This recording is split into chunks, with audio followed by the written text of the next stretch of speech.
Hey everybody, it is Mary Thomas coming to you in the area code 775. Well, it's Wednesday, so what's up this Wednesday? I am so excited today. I'm going to be talking about buying your first home. So if you've committed to buying your home this year, listen up, turn up the volume, because today I have Ona Malasky, my wonderful friend. Ona, hi Mary. How are you today? I'm awesome, thanks for having me. Oh, hi everybody. Tell me a little bit about who you are, what you do. Here we go. Here to help us. Here we go. Okay. I am with the Gifford team at Guild Mortgage, and I actually work as a client relations liaison.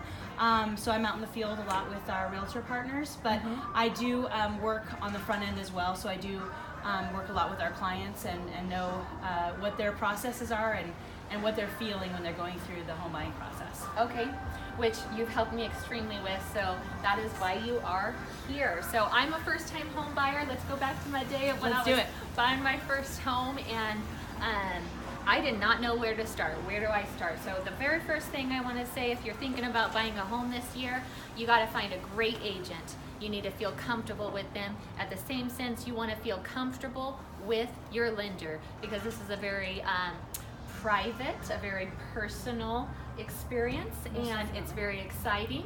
But what do I mean about personal? What kind of personal questions would come up in this? Sure. Well, right up front, we want to make sure that we're invested in you. I mean, as our buyer, we want to know what your game plan is. We want to know what your goals are. So we spend a lot of time up front asking questions and really taking note of what you need and taking good notes. I mean, that's really important, to ask good questions, take notes, and find out what your main goals are. And then from there, we'll be able to help you get started.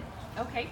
So once we found a wonderful agent, Mary Thomas, and a wonderful lending company, Guild Mortgage and the Gifford team, then that we feel comfortable with enough to talk about these personal things like your credit, your income, those kind of things that we'll be discussing, that you're going to be asking us about.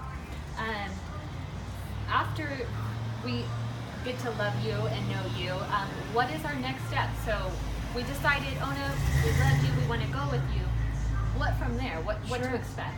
So right up front, as far as going along with those questions, we're going to take down some basic information with you. So a lot of that has to do with your income, questions about your income. We're going to ask about some tax information, basic things though, where you live, things like that. We are also going to ask for a social security number, and that's to be able to run credit. And that it is a little bit frightening to some people, especially a first-time buyer. It's kind of scary going through those motions, but it's also because I think that a lot of times we don't know what those expectations mean. So when the reason we do that is to give us a full picture of what we're looking at, right? So if we can look at what someone's income is versus what some of their debts are, we're able to factor in, okay, well, what's that comfort level that you want your mortgage payment to be every month, which would be one of those main questions I'd be asking you. Because if I'm going to put together a perfect loan for you and a program and options, I want to do it around your comfort level. Okay. So we have to get all those basic information, and sometimes it's providing documentation as well, which goes into the full pre-approval. Okay.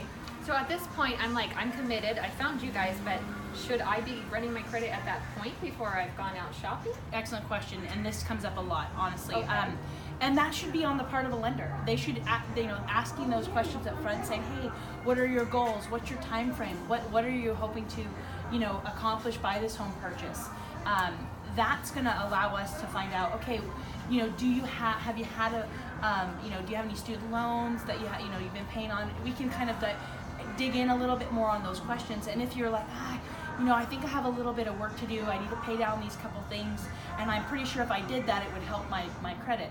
Sure. Well, as a lender and learning that about you, I'd probably say, hey, let's wait 30 or 60 days. Let's chip away at some of those debts. Let's pay some of those cards down.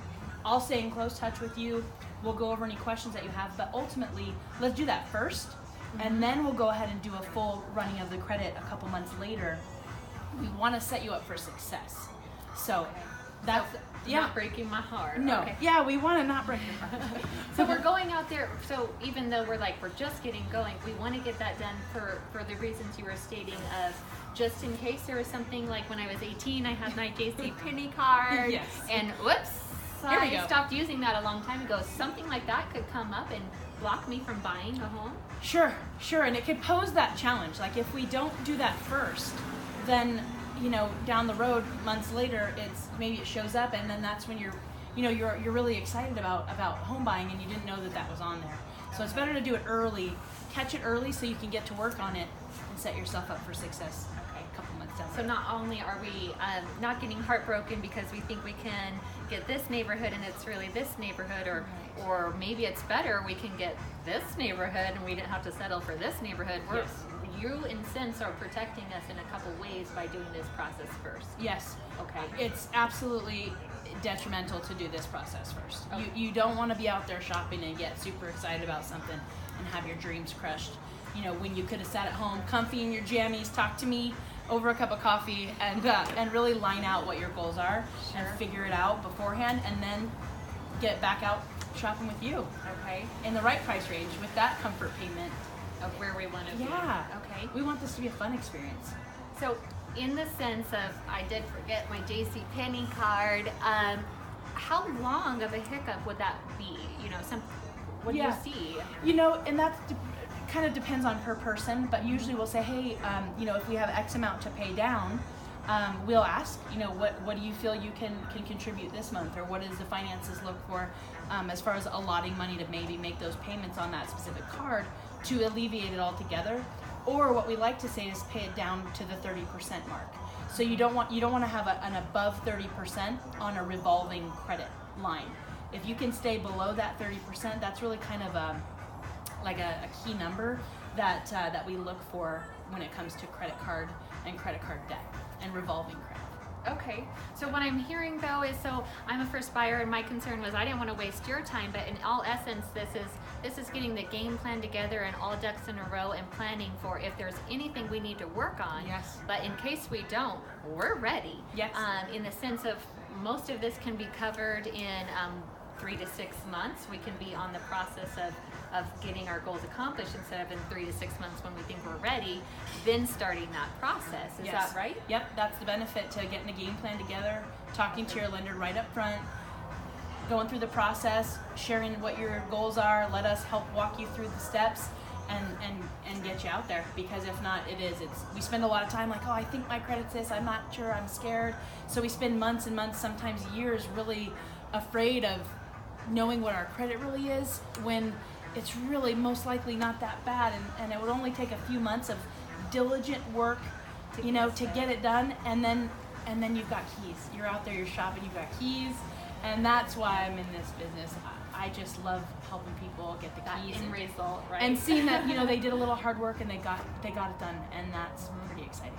And it does take hard work to get your goals and fulfill your dreams. But what I'm hearing out of this is the same sense from a realtor side is starting the process, very first step, even if there's some steps we have to take, it's never a waste of time, because in the same sense of if you're working on those steps, I'm working on the steps with you to really dial in the home that you're going to want to live in for a very long time, instead of we're rushing that process and you're realizing I didn't think about that and this isn't my perfect home. Exactly. So in all essence, it's not a waste of either of our time. Never. To start the process. No. Even if we're 3, 6 months out, year, it's perfect. Hey, let's game plan. That's what I would say.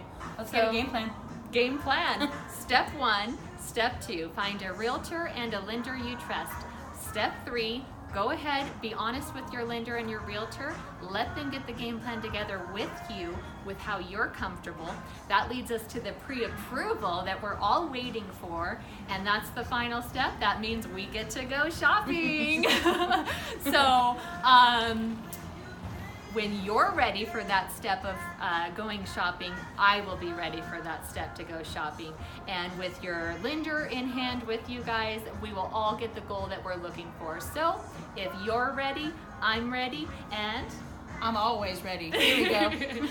if I can help you in any way regarding real estate, shoot me a call, 775-682-1234. 1973, or check out my website, renocarsonhomes.com. You guys have a wonderful day. I hope this helped.